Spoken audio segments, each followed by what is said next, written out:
Bom dia! Mais um Festival Inspira começando diretamente de Ericeira.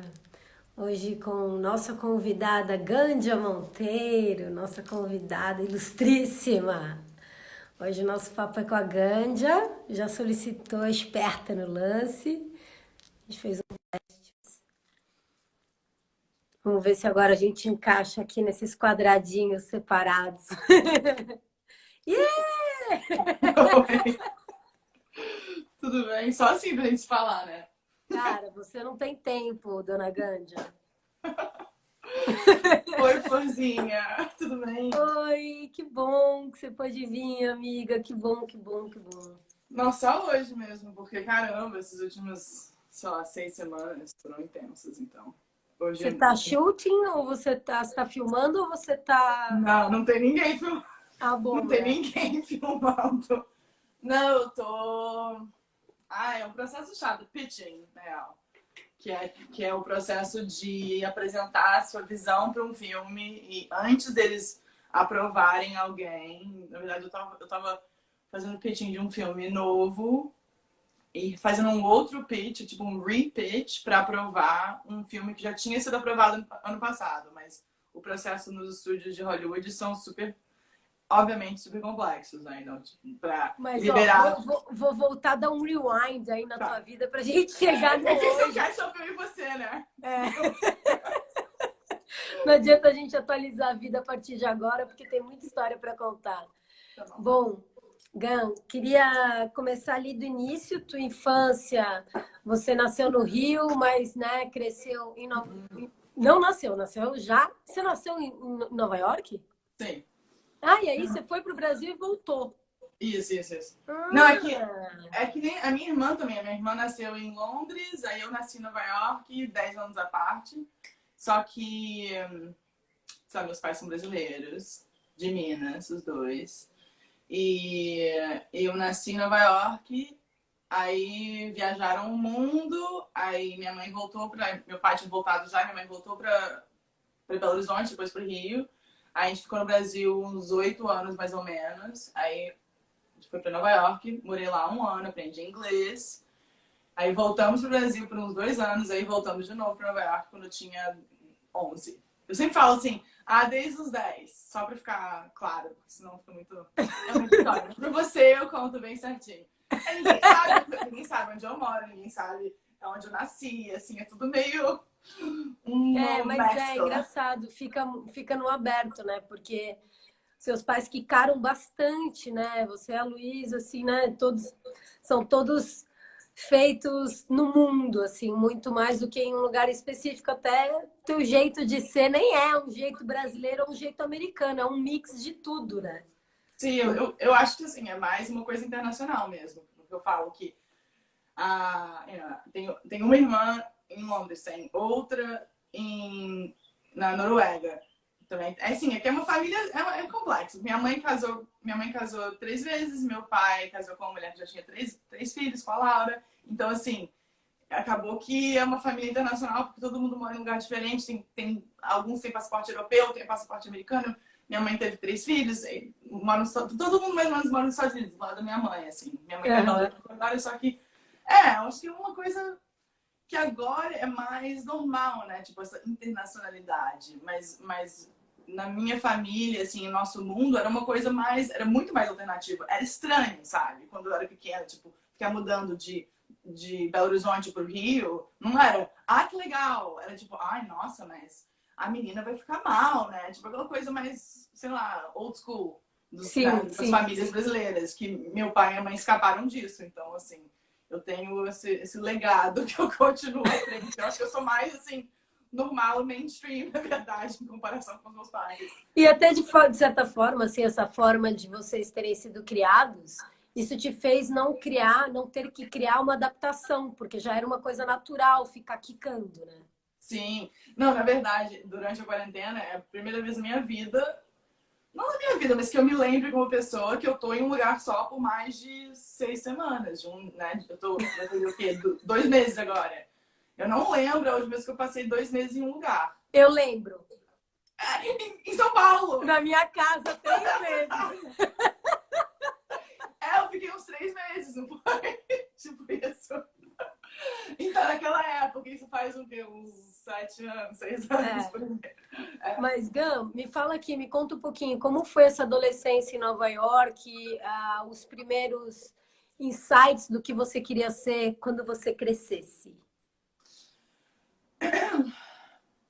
Então, eu lembro que eu saí do Rio, que é o último lugar no Brasil que eu morei quando criança, foi no Rio. E eu lembro saindo do Rio querendo fazer teatro e querendo entrar no das artes. Só que no Brasil é caro, entendeu? Tipo, você tem que ter um certo nível, porque é que nem minha irmã sempre falou, a gente era culturalmente rica, só que economicamente pobre, sabe? Então, assim, tava num mundo, assim, super culto, só que eu não tinha acesso porque eu não tinha grana, entendeu? Então, nos Estados Unidos é diferente. Agora, lógico que mudou muito, porque o tal de American Dream, né, o sonho americano, ele foi reduzido nos últimos, sei lá, 10 anos, por conta do ubercapitalismo, etc. Mas quando eu cheguei em Nova York, eu já cheguei assim, quero teatro, quero dança, quero isso, quero aquilo. Minha mãe foi buscando. E a gente achou um centro de arte bem perto de casa que tinha assim, era todos os tipos de dança, todos os tipos de aula de atuação, tinha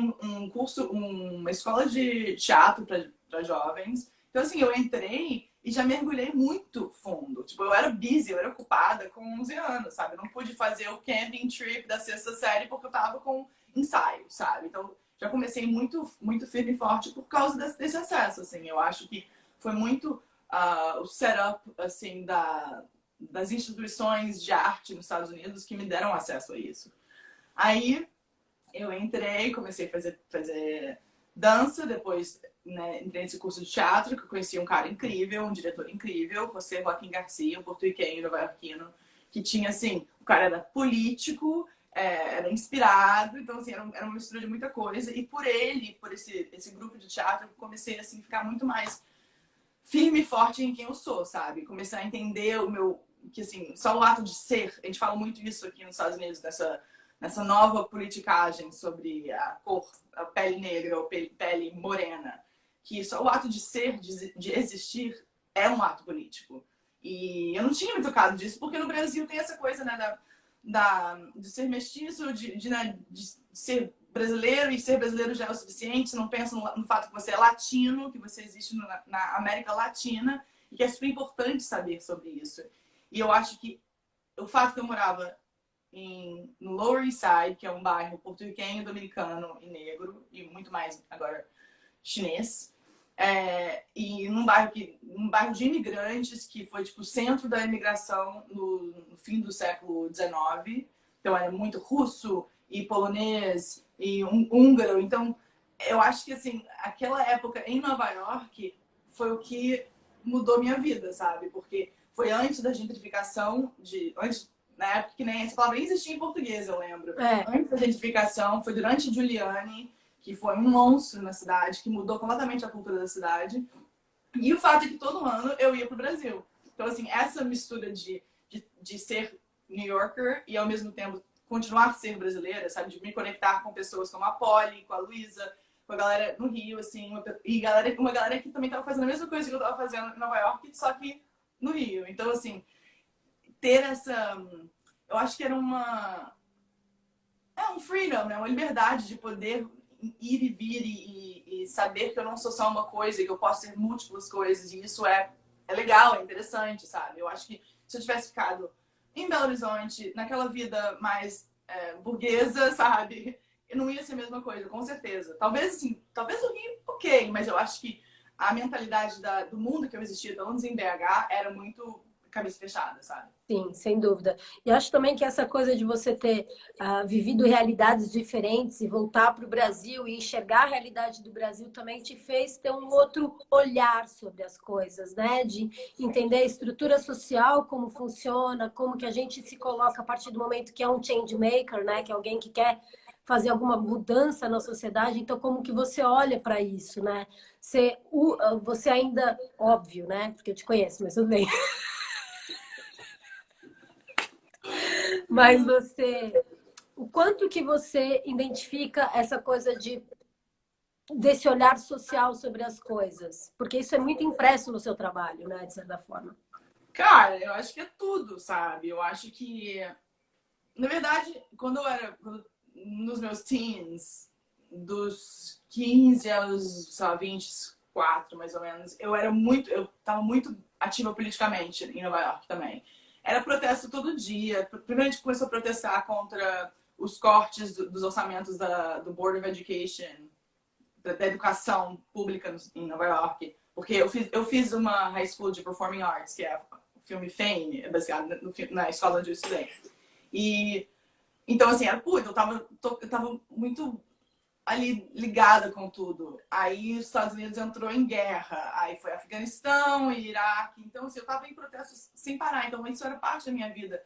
Também cresci com minha mãe muito política, meu pai, assim, acho que viajar te faz ficar muito consciente do que tá rolando no mundo, né?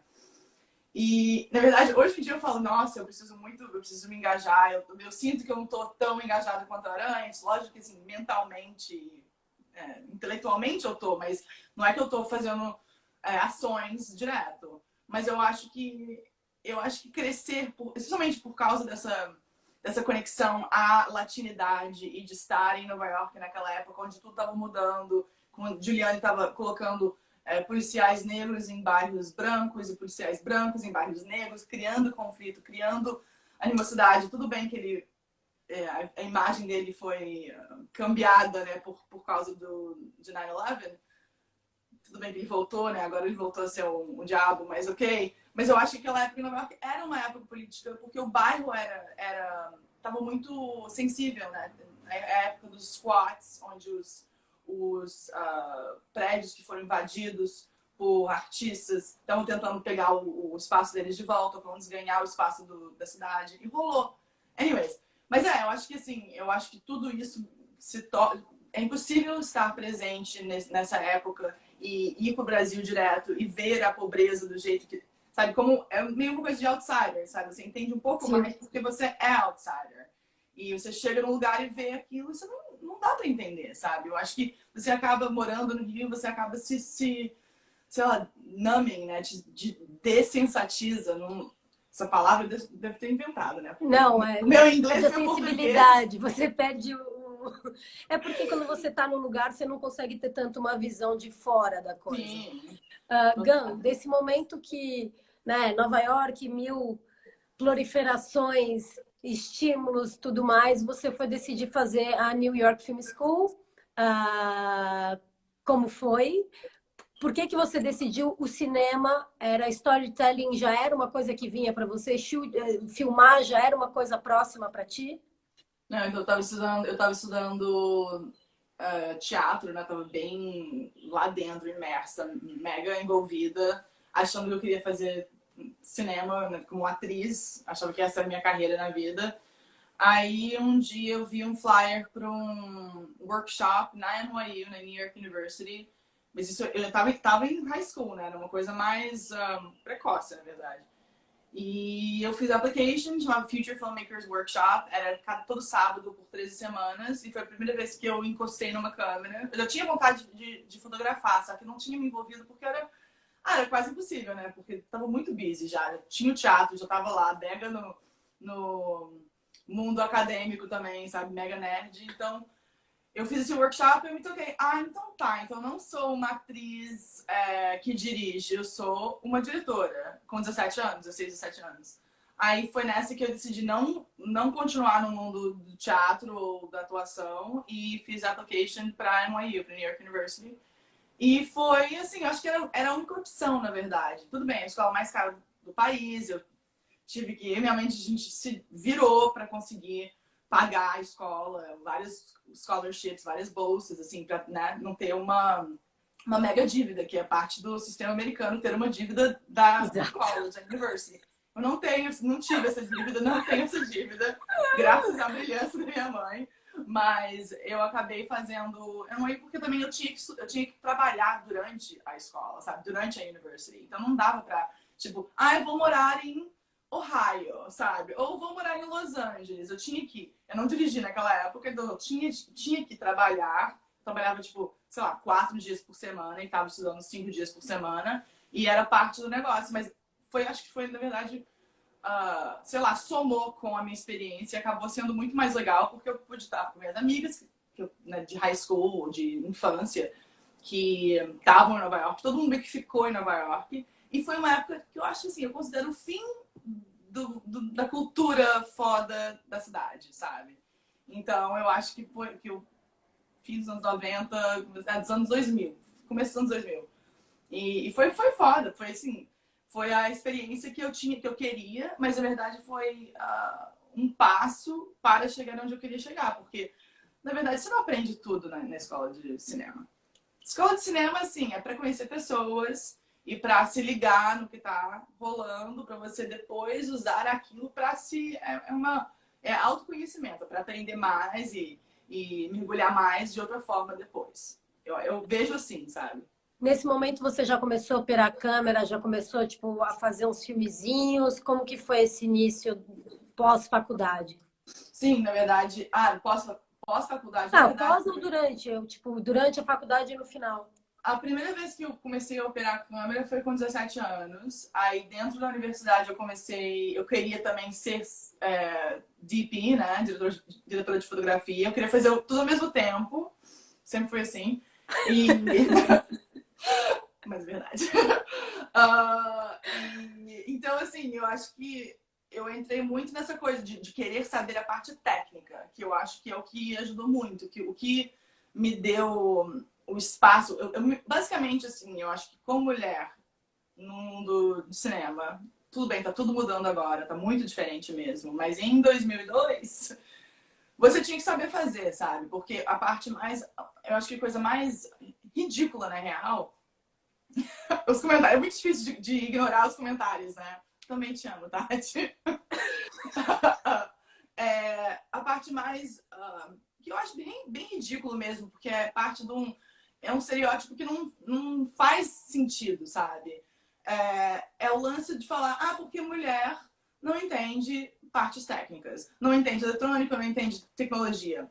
Não sei de onde veio isso, mas é o que eu fui contra, sabe? Eu comecei realmente a querer entender lente, montagem, sabe? Comecei e também porque eu tava fazendo bartending, né? Eu tava trabalhando em bar ou restaurante, tipo, né? Pra ganhar dinheiro, porque também era o dinheiro mais rápido que poderia chegar na minha mão.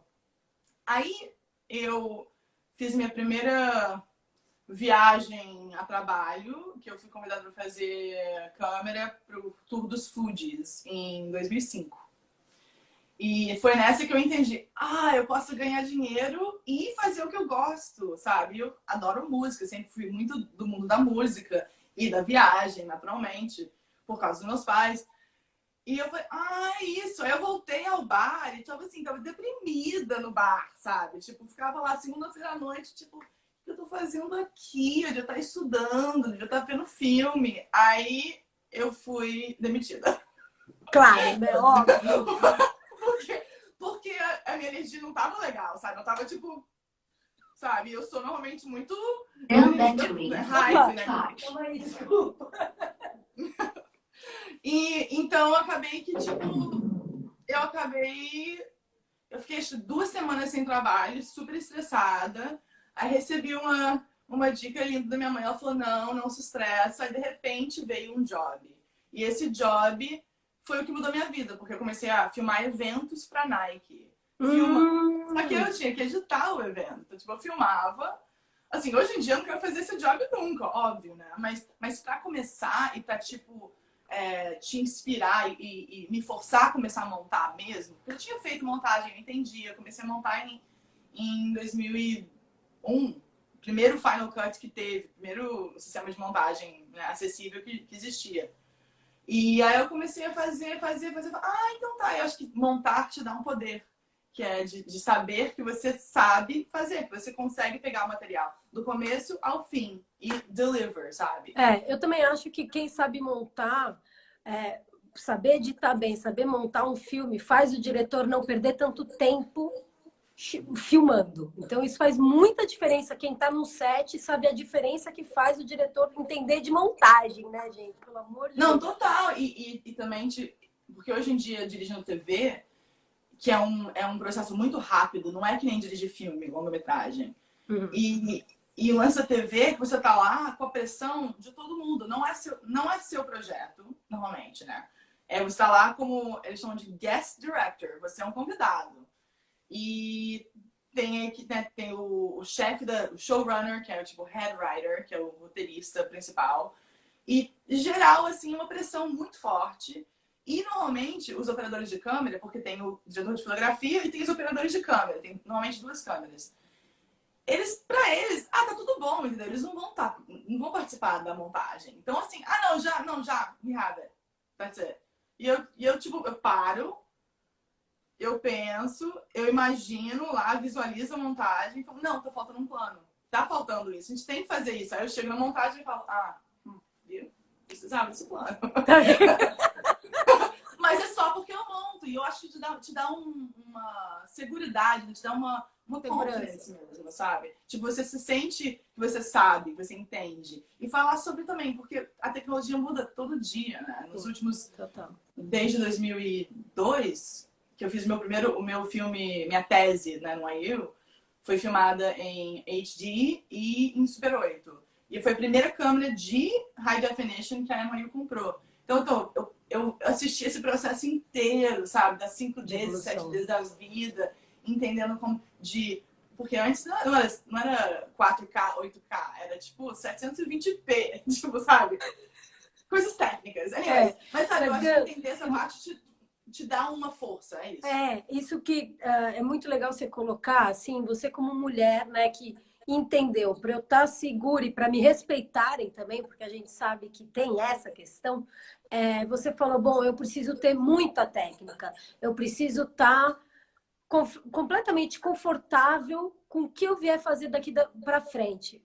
Quais foram os instrumentos que você foi atrás? Foi estudo, foi botar a mão na massa, foi se jogar, foi trabalhar como assistente? Para onde você foi? Não, eu acho que é engraçado, porque no Brasil e Estados Unidos tem uma diferença, né, em termos de como chegar na direção. No Brasil tem essa coisa de trabalhar como assistente de direção e depois você vira assistente, você vira diretora. Nos Estados Unidos não tem essa. Se você é assistente, você fica assistente para essa vida. Porque é um job, na verdade, que eu acho que talvez o job mais difícil no set.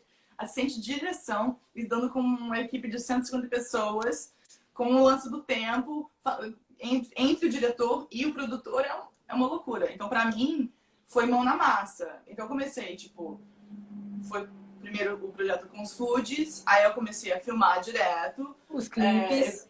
Eventos. Aí eu fiz um curta. Não, os clipes não, eu fiz um clipe da Suzuka. Eu não lembro qual, acho que de 2003 ou 2004, sei lá. Não, tem aquele dos pés também, aquele que eu amo. Não, mas esse foi depois também. O do skate? Não, isso é bem depois. Não, eu comecei. Eu fiz um curta.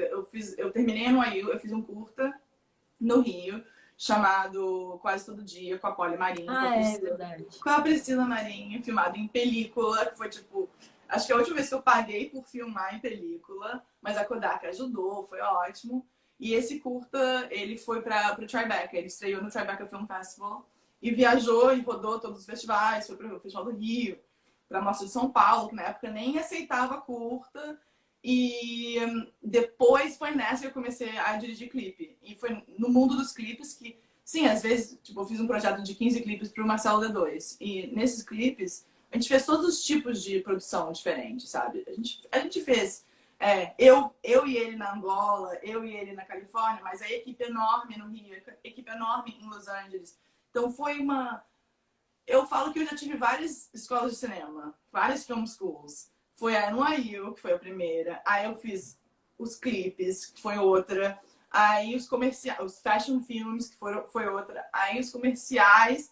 E agora a TV está sendo uma outra experiência. E eu acho que esse lance também de sempre estar aprendendo, acho que eu já sempre fui curiosa. Mas eu acho que o lance da curiosidade é o mais importante, porque você vai buscando, entendeu? Você vai tentando aprender. Tipo, toda apresentação que eu faço, que eu fiz uma ontem, uma outra semana passada, foi, tipo, eu aprendi pra caralho. Assisti uma porrada de filme de sci-fi e, sabe, aprendendo fotógrafos novos e ideias novas também, sabe? Porque tem o lance de apresentar ideias, não só apresentar imagens.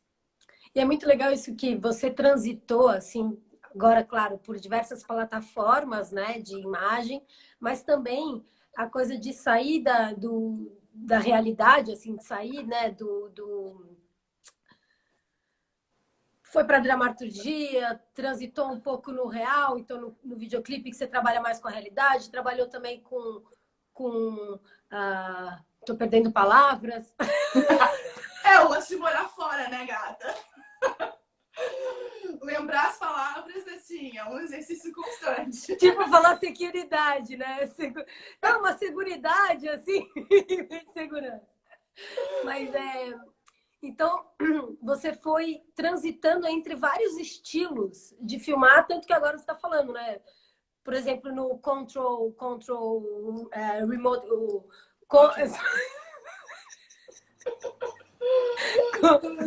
Escape, como que é o nome desse filme? Control Option Escape. Nossa, aflitivo esse filme. Que Tem isso? tudo a ver com o que tá rolando agora. Isso que é Nossa, eu já tenho até medo. Então, é isso que é legal. Você pode transitar em várias coisas e agora experimentando coisas que, seria, desculpa dizer, mas acho que no Brasil ia ser muito difícil você estar fazendo ficção científica, você está fazendo, né, coisas com tanta equipe, com tanto desenvolvimento e grana, né? Porque é grana. Não, então, a grande coisa que eu sempre falo é que no mundo dos criativos falta muita criatividade. E eu tô falando assim, especialmente quando você chega nas agências de publicidade.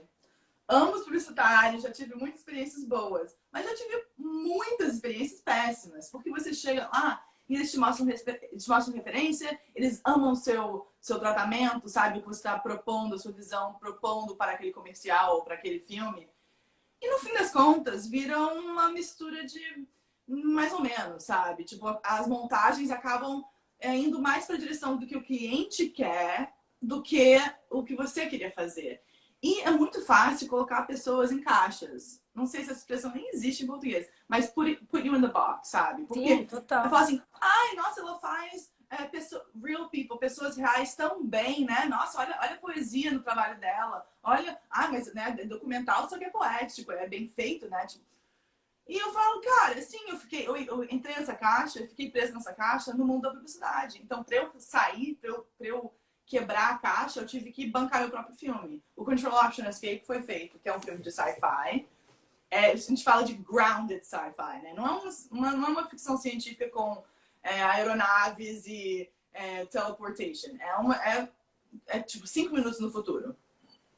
Esse filme foi feito através da AFI, American Film Institute, Directing Workshop for Women, que é um workshop de montagem para mulheres. São 8 mulheres escolhidas que que cria a ponte. O plano deles, né, a meta deles é criar a ponte entre as mulheres que estão dirigindo há um tempo já e Hollywood. Assim, quando a gente fala Hollywood, parece uma ideia abstrata, mas é basicamente os estúdios e as produtoras que estão lá criando conteúdo para TV, que todos os streaming services, Netflix, Hulu, blá blá blá, para todos os canais e para o cinema. Então, assim, isso que quando eu falo Hollywood é isso.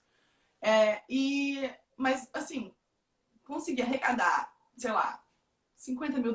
Não sei quanto foi exatamente. Eu nunca somei tudo para não dar muito, sabe?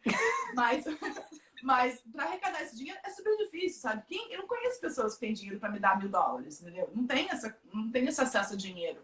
Mas eu tinha trabalhado pra caralho. Então eu falei, sabe o quê? Eu vou bancar eu mesma. Eu vou investir no meu próprio trabalho. Só eu que posso fazer isso, sabe? Exato. Sim, alguém, assim, uma produtora me deu um pouquinho de dinheiro, mas é tudo valor simbólico, sabe? Uma producer colocou uma grana. Mas, assim, o que eu entendi é que quando eu fiz 12 anos atrás, quando eu filmei quase todo dia, eu fiz a mesma coisa. Eu tinha trabalhado bastante, fui pro Rio, sem saber, nem saber de produção exatamente, sabe? Não é o know-how que a gente tem agora.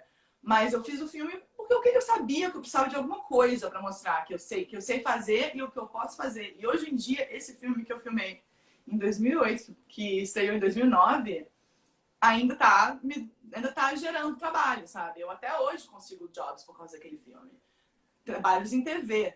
Então é bem isso, assim, que o lance de transitar entre os mundos, porque hoje em dia eu não aceito trabalho de publicidade. Só se for muito legal, só se for uma ideia muito interessante. E que você tem a sua liberdade, né? Liberdade é quase impossível. O meu último job de publicidade eu fiz pro Google ano passado, que foi uma loucura, foi péssimo, na verdade. Gente, você tá ouvindo essa obra toda? Não, Ai, que bom. Então não, tá, porque só pra aqui também, de saber. repente, vai começar o jardineiro fazendo um zzz Não, dele. tudo bem. Desculpa. Não, tudo bem. Não, mas é isso, o lance de transitar, na verdade, eu sempre quis chegar onde eu tô agora, entendeu? Que assim, não cheguei ainda, porque eu não fiz meu primeiro longa. Eu tô para fazer o primeiro longa. Mas o lance eu quero fazer, eu sempre quis chegar no mundo da ficção, de poder trabalhar com atores e contar histórias que são profundas e que falam alguma coisa sobre a condição humana, sabe? Que não é só, ai, vamos pra Amazônia filmar uma tribo indígena, mas é pro Google, sabe? Então, o limite ali, posso mostrar, assim, o primeiro corte, foda. Segundo corte, não, tira ele falando sobre os tiroteios. Tira isso, tira aquilo, sabe? Que vira... Esse que é o problema da publicidade. Você não tá vendendo... Você não tá contando uma história para contar a história. Você tá vendendo um produto. No fim das contas, você tá vendendo um produto. Exato. E o vender o produto, o lucro, acaba que ele tira muito do conteúdo, do poder do storytelling, sabe? Total. Então, por isso que essa meta sempre foi, vou fazer comercial para poder ganhar dinheiro, para poder, né, tomar conta da minha vida, para ajudar quem eu posso, mas não E bancar os meus projetos, né? E bancar os projetos, mas é que o problema da publicidade, que eles falam muito, que é a parte de uma expressão em inglês, é que vira o golden handcuffs, que é te lacra ali, entendeu? Tipo, você fica presa à publicidade, porque você não tem tempo. Você fica no processo de escrever tratamento e fazer pitches, aí você filma, aí você monta, aí você fica constantemente indo e vindo e você esquece, eu queria trabalhar em ficção, queria fazer um filme, sabe? Por isso que o workshop, que, assim, o que mudou a minha vida nos últimos anos, é fazer esse workshop na American Film Institute. Você que se inscreveu ou eles que escolhem as pessoas? Não, eu me inscrevi. Na verdade, eu me inscrevi nesse workshop em 2008. Eu lembro disso. Só que o workshop era diferente naquela época. Era um outro processo. Quem mudou, na verdade, o workshop foram as mulheres que estavam em poder, né? Que estavam tomando conta do workshop quando eu entrei. Porque virou uma ponte de verdade. Antes era uma ponte teórica. Aí virou uma ponte real. E foi por isso que eu consegui. Eu comecei a fazer TV depois disso. Fiz 2 episódios. Aí fui fazendo. Até agora que eu tô entrando mesmo no mundo dos filmes, né? Dos longas. Sim. Mas muito legal, assim, observar, porque né, essa coisa, igual eu falo, assim, no jornalismo a gente tem a coisa, né, de como que você escreve para o Twitter, como você escreve para uma rede social, como você escreve para um jornal, como você se comunica numa televisão, como você se comunica num rádio. É completamente diferente. E quando você vai se preparar para escrever o guião, né, o roteiro, é um outro storytelling, né, da mesma forma. Você sente isso igual na comunicação de imagem, de vídeo, cinema, TV? Sim. E é engraçado porque quando eu me mudei para Los Angeles em 2010, assim, quando eu falo mudei, quer dizer, eu trouxe minhas coisas para Los Angeles em 2010. E foi quando eu comecei, na verdade, a viajar muito mais, ir para o Brasil direto. Foi quando minha vida ficou realmente paralela do jeito que eu sempre quis, sabe? Que eu queria ter uma carreira no Brasil e uma carreira nos Estados Unidos. Eu só me toquei disso quando eu terminei a NYU, que eu vi que eu não era só uma coisa mesmo. Foi quando eu me toquei e eu amava muito meus amigos e meu mundo no Brasil e não queria ficar tão distante, sabe? Porque eu cresci, na verdade, indo para o Brasil só uma vez por ano. Então, eu tinha aquela coisa, dava tchau para todo mundo e é isso. Tchau, see you next year, sabe? E não é legal isso, sabe? Dá uma separação, assim, interna que eu só tô entendendo hoje, na verdade. Mas eu vim para cá e comecei a fazer fashion films, que é o que apareceu, o que brotou. Foi um fotógrafo que estava fazendo uns ensaios bem interessantes, mais no estilo rock and roll. E eu comecei a fazer filme para ele. E com ele eu comecei a entender, tipo, como se fotografa uma mulher. Como, sabe, o lance da beleza, dos ângulos, sabe? De pensar além. Não é só contar uma história. É como fotografar, como usar a luz natural, que no Los Angeles tem uma luz muito especial. A Califórnia tem. Então, sim, eu tenho esse lado também. E o lance Portugal também tem essa luz especial, viu, amor? Golden Hour a gente também tá bombando na melhor luz que tem. Então, Portugal tem interesse, me interessa.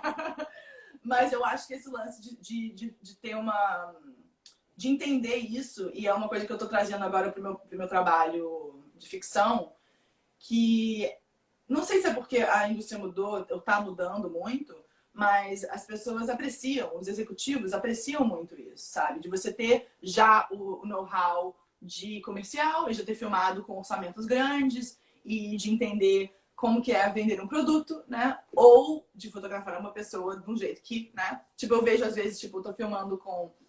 Eu tava em Vancouver fazendo uma série nova pro Netflix, chamada Brand New Cherry Flavor. Foda, mais de horror, assim, é um horror meio David Lynch, assim. Que legal. E a gente tava filmando, eram 2 operadores de câmera, homens, com a fotógrafa mulher, a Celiana, que é foda, mexicana, e ela tava assim, o mundo dela é a luz, né, e o ângulo. Ela fica lá em frente ao monitor focada nisso. E eu olho, assim, a gente tá filmando 2 mulheres, era uma mulher mais velha e uma mulher mais nova, 2 lindas, maravilhosas. E eu olhei assim pros ângulos e falei, gente, tem algo errado. Eu falei, a gente tá muito abaixo, a gente tava assim aqui, sabe? O ângulo, ele era poderoso, mas não precisava estar tão embaixo. Vamos só levantar um pouquinho, só pra favorecer as 2 mulheres. Elas são as nossas protagonistas, sabe? Então, acho que esse lance de ter feito muita coisa, de ter produzido muita coisa, porque eu sei que existe diretores e diretoras que acabam ficando lá preparando o seu primeiro longa por anos, sabe? E fica lá. Eu tenho muito respeito por eles, mas é que eu não pude fazer isso. Eu tinha que filmar, eu tinha que trabalhar, eu tinha que ganhar dinheiro. Ou era aquilo, ou era trabalhar em bar, em restaurante, ou numa agência. E então eu acho que esse lado, né, de entender como fazer e fazer de maneiras diferentes e pensar no produto é super importante. Tipo, né? Total. Não, e é mesmo assim, porque até em campanhas publicitárias tua, por exemplo, né, se a gente for olhar as campanhas da Google, ou vai olhar, por exemplo, os filmes que você fez para Von Dutch, ou o filme que você fez para Adidas, Nike, enfim, tem uma coisa na tua linguagem que óbvio, que foi por isso que te chamaram para fazer tudo isso, mas que é comercial é comercial sem ser, né? Entende? Tipo, eles tentam transitar naquela coisa de que eu não estou vendendo produto, mas na verdade estou, né? Então. Não, isso é uma coisa que bombou muito nos anos 2000, né? Essa ideia. Na verdade, nos teens, né? Isso começou bem em 2012, mais ou menos. Que foi o começo do branded content. Que é também é um escape, é um jeito que as publicidades que normalmente seriam muito mais caras, sabe? Que seriam multimilionárias, viraram um pouco mais baratinhas. Porque, na verdade, está contando uma história, são pessoas reais, é natural, não pode ter muita produção. Que é verdade. No momento que entra uma produção grande, tira um pouco da naturalidade, né? Você é forçada a...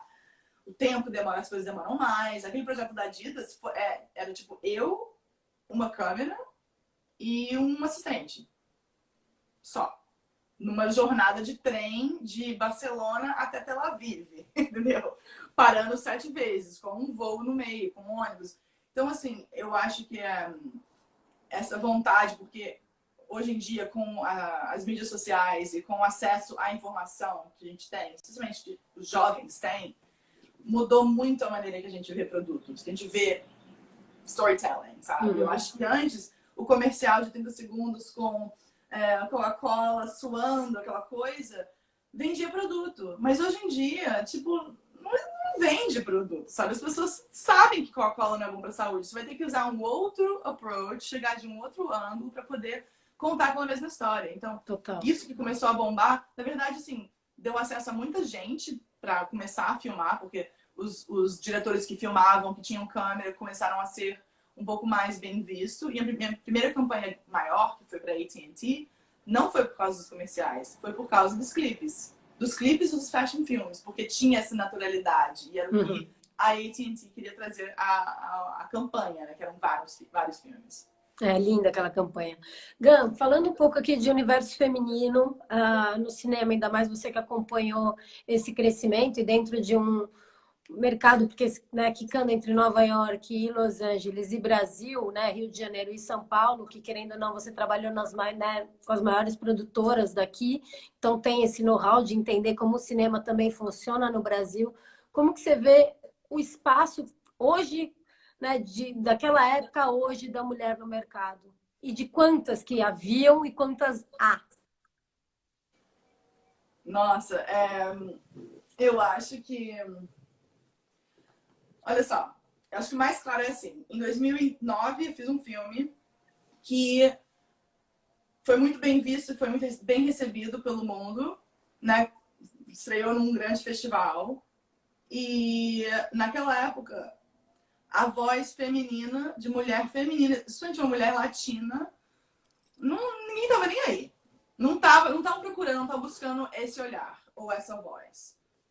Agora, em 2000 eu fiz o filme em 2018, 2019, quando o filme estreou, foi outra coisa. Eu recebi um espaço, o espaço que abriu para mim por causa daquele curta, é completamente diferente. Então, em 12 anos, ou 11 anos, mudou completamente. E eu não sei, assim, é óbvio, né? Porque os gatekeepers, né? As pessoas que estavam abrindo espaço, que te davam a oportunidade, estão mudando, finalmente, né?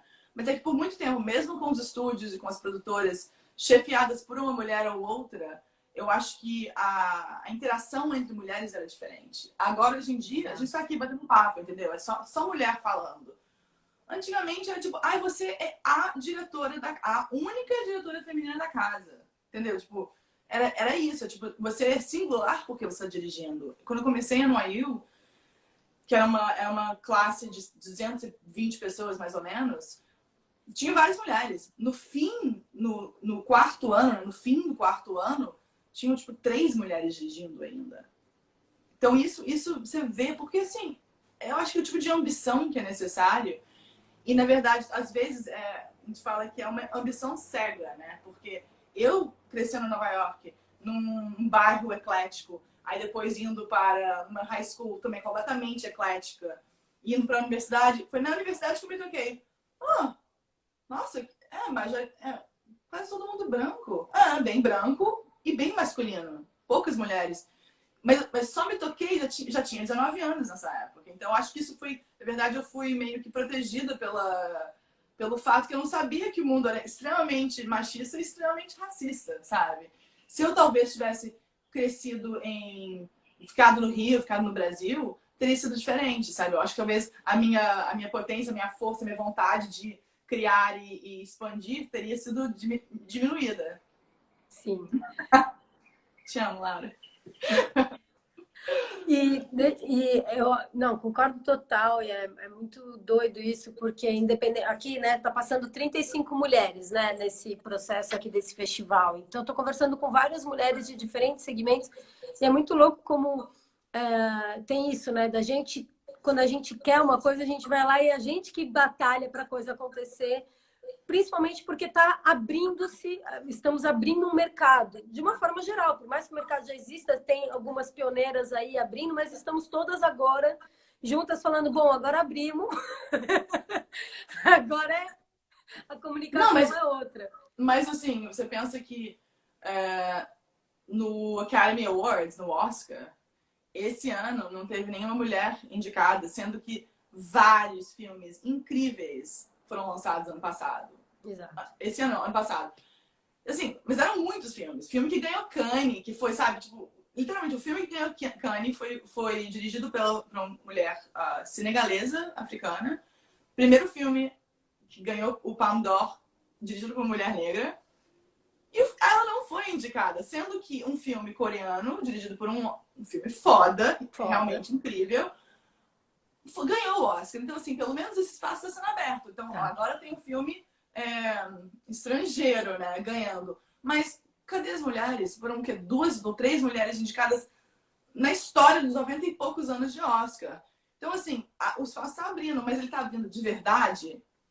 A gente tá pra ver. A gente sabe, na verdade, agora que o que tá rolando é que na TV, sim, realmente, muitas mulheres estão sendo contratadas. Muitas, sabe?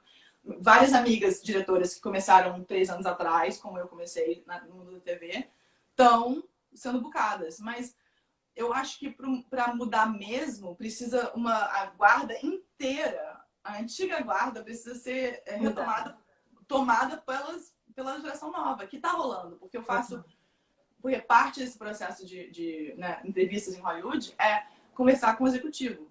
Eles chamam de general meeting, reunião geral. Você só vai para bater um papo. Eu sou essa pessoa, fiz isso, fiz aquilo. Você tem que aprender a falar sobre si mesma, né? Aquela coisa bem difícil, que é difícil para a mulher já, né? Porque o ego tem que estar escondido, né?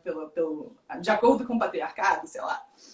Mas eu vejo que essas pessoas com quem eu tô conversando são jovens. Realmente eles são jovens. E tá mudando, sabe? Mas vai demorar a mudar, porque, no fim das contas, é um machismo. É um machismo tão profundo que ele tá tipo, quase no DNA.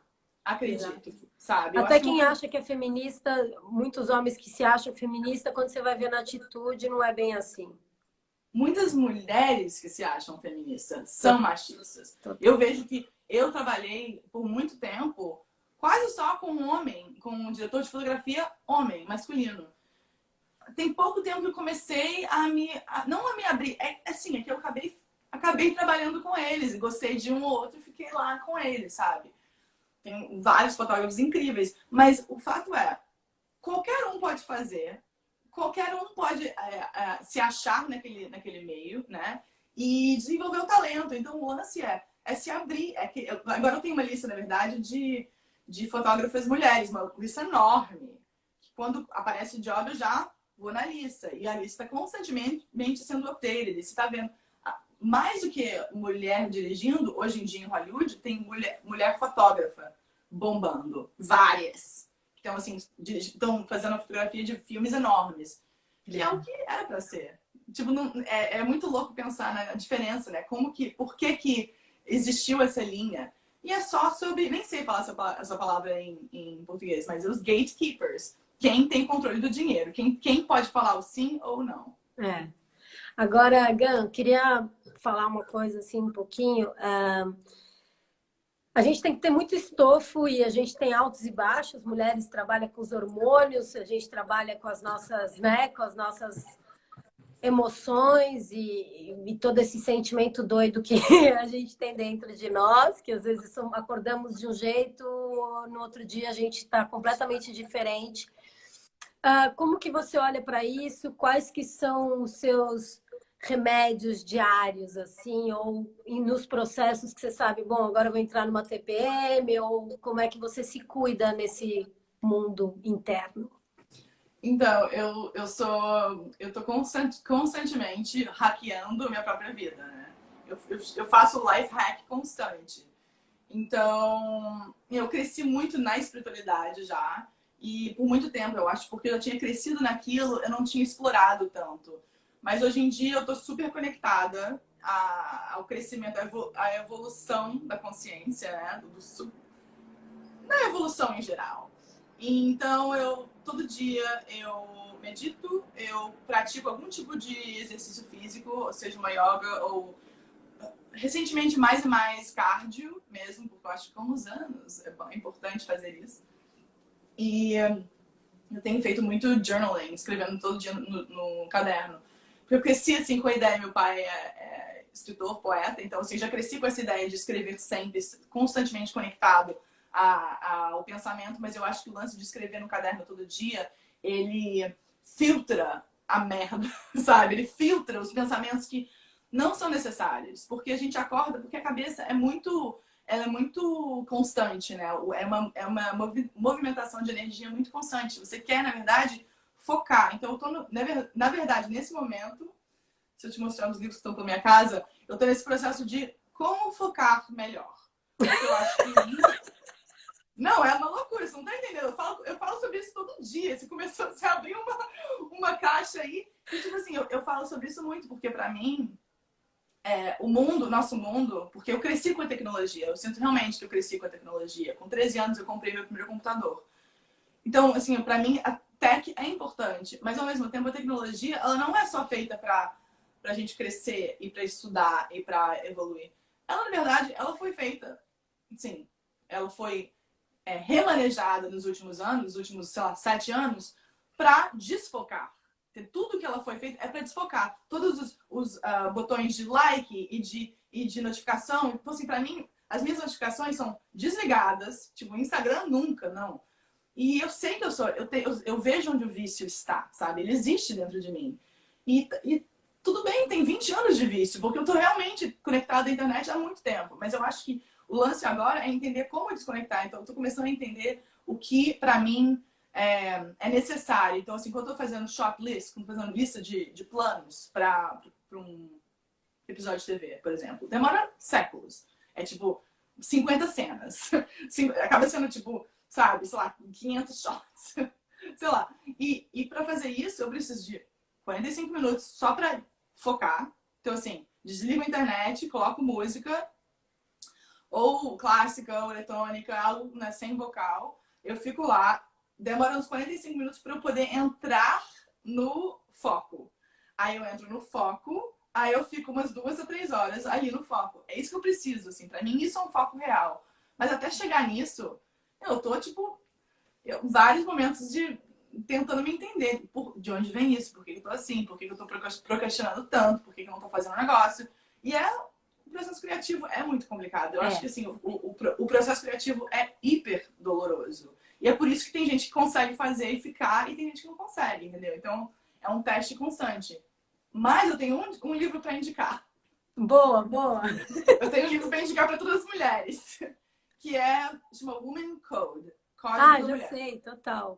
Esse Woman Code mudou minha vida, porque é você entender os seus hormônios. O lance saúde hormonal, que ninguém fala sobre isso. É um tema que não sei por que não é ensinado nas escolas, mas é para você entender o que está rolando no seu corpo. É super básico. O que está rolando no seu corpo? E o que dana os seus hormônios. Então, assim, se eu comer muito carboidrato, acontece isso. Se eu comer comida processada, acontece isso. É tão simples que eu falo para todas as mulheres que eu conheço, o livro tá sempre pela casa, assim, tô sempre abrindo página. Eu sigo o que é para comer durante cada parte do ciclo, que é um papo que, assim, que devia ser parte da nossa conversa diária, mas não é. E eu vejo que isso afeta também o foco, que para mim tudo é em torno do foco. Como que eu consigo otimizar minha vida, otimizar meu dia, basicamente. E não tem muito como, assim, a gente está vivendo um momento que eu acho que também isso que é legal a gente estar aqui nesse festival, podendo conversar com tantas mulheres, porque é isso que eu estou percebendo cada vez mais claro, quanto que a gente foi minada, né? Durante a nossa história inteira, a mulher veio não sendo contada, né? E simplesmente abafando todo esse conhecimento que a gente tem interno. Então é muito bom, porque agora a gente está podendo ouvir todas essas coisas, essas forças, essas potências todas que a gente tem dentro da gente, que fazem o quê? A gente ser muito maior, porque é óbvio, né? Não é à toa que tinham poucas mulheres dirigindo ou que tem poucas mulheres no poder. Na hora que a gente estiver tomando a porra toda. Não, é exatamente isso. E o lance quando eu falo foco, não é só o foco lá no cérebro, entendeu? Porque o cérebro é feito do mesmo material que o seu intestino. Assim, chegando mais aprofundando. Em inglês existe a expressão gut feeling, que é a sensação da barriga, que é o seu instinto. Então, assim, o lance de conectar com o instinto é isso que é o essencial. É pensar assim, faço isso ou faço aquilo. Aí você ouve, presta atenção, né? Tentando focar o máximo possível sem o caos do cérebro, e você faz a decisão baseada no que você sente. Por isso que a gente, quando você vê um filme muito foda dirigido por uma mulher, tem je ne sais quoi, tem uma qualidade que é diferente, sabe? Você vê que é diferente. Você vê um filme sobre mulheres dirigido por um homem, aí vê um filme sobre mulheres dirigido por uma mulher. Tem um filme chamado Girlhood, francês. Putz, eu tô aprendendo francês, eu já sabia em francês o nome. Mas é da Céline Sciamma, que fez um filme ano passado também muito maravilhoso e deveria ter sido indicado pelo Oscar. E no filme você vê, olha a sensibilidade, entendeu? Tipo, é uma coisa muito mágica, sabe? E o lance de conectar com a sua própria mágica, que pra mim é tudo, sabe? E essa vontade constante, essa busca constante. Que eu acho que é o tipo de coisa que eu fui super dedicada aos estudos na escola, ninguém me falou sobre isso, sabe? Tipo, eu tive professoras incríveis, professoras femininas incríveis, mas não tinha, esse diálogo não estava na cultura, sabe? E eu acho que o lance também de olhar para os jovens hoje em dia, de olhar para a Isha, por exemplo, que tá aí no... que eu amo muito, entender qual é o diálogo novo, sabe? Como que as pessoas estão falando agora sobre racismo, sobre machismo, sobre transfóbia, sobre, sabe? Porque o lance é que tá rolando essa ideia de wokeness, né? De acordar, que as pessoas estão acordadas, é super importante, porque eu cresci num mundo muito alternativo nos anos 80, 90, sabe? Era diferente, porque o diálogo era controlado por pessoas específicas, sabe? O lance é pensar quem controla o diálogo, né? Quem controla a voz. Porque hoje em dia, em termos do mainstream, continua sendo controlado por pessoas parecidas, né, das pessoas dos anos 80 e 90. Mas por causa da internet, a gente tem acesso a outros diálogos. E isso é super importante. Eu acho que isso é conectar. Mesmo sendo uma pessoa que no Brasil, às vezes, eles consideram brancas, eu não me acho ser branca porque eu não cresci no mundo branco. Eu cresci no mundo latino, no mundo brown, sabe? Brown skin. Eu sou orgulhosa da minha pele morena, do meu sangue indígena, sabe? Lógico, tem português, tem espanhol, tem... Mas o lance é conectar ao que te faz sentir você mesma, né? Porque eu acho que esse é o problema, que é muito fácil ficar copiando outra pessoa ou outros jeitos e não se tocar de quem você é. Total. Tipo, você saiu de São Paulo tipo, você tinha uma vida foda em São Paulo, sabe? Mas agora você tá vivendo a sua vida em Portugal, que é uma outra vida e que te traz uma outra luz, né? Total. Muito legal, assim, a gente poder abrir esse papo aqui. Acho que é muito louco, porque às vezes as pessoas têm um recorte, né, da vida do outro, ou mesmo como um profissional, né, em um lugar que te inspira. E é legal quando a gente dá um mergulho um pouco mais profundo para entender essas nuances da mulher, entender, né, onde que a gente se apoia, onde a gente, quais, né, quem está do nosso lado, como é que a gente consegue seguir o nosso caminho. Nosso tempo está acabando aqui. Queria Cara, eu avisar. posso falar por mais umas 2 horas com você. Mais com você, né? Avisar que o vídeo vai ficar no YouTube. Então, para quem quiser, quem chegou mais tarde, depois pode... Fica aqui 24 horas no direto, mas depois vai para o YouTube. Então, pode conferir quando quiser o papo inteiro com a Gândia. Só concluindo aqui que temos ainda algumas semanas com outras mulheres. Amanhã tem a Marcinha Belo, que trabalha com calendário lemuriano, que trabalha com... É muito legal. Ela tem um projeto chamado Emana Project. Ela fala dos vórtices de energia da Terra. Ela foi para todos os portais. É um trabalho lindo, super potente, de empoderamento também, bem feminino aí, muito legal. E depois tem a Violeta Lapa, na sexta-feira, que fala sobre água. Terapia na água, muito massa. Então, assim, vai rolando. Legal. Só você, né? Pra juntar esse bando de mulher. Vamos se falar no WhatsApp também, tá? Tá. Aproveitar hoje que você arranjou um tempinho, né? Sim. Te amo, Peri. Saudades. Também, amiga. Muito obrigada. Obrigadíssima por compartilhar aqui um pouco da tua trajetória, da tua jornada com todo mundo. Obrigada a todo mundo que veio, que participou. Obrigada, amigos. Gente linda. Eu vi várias pessoas ali. É muito... A Macau. Olá! Minha irmã. A Laura. Amo vocês. Valeu, Meri. Muito obrigada, Gam. Um beijo grande. Adorei. Obrigadão. Tchau, gente. Amanhã. Tchau. Beijo.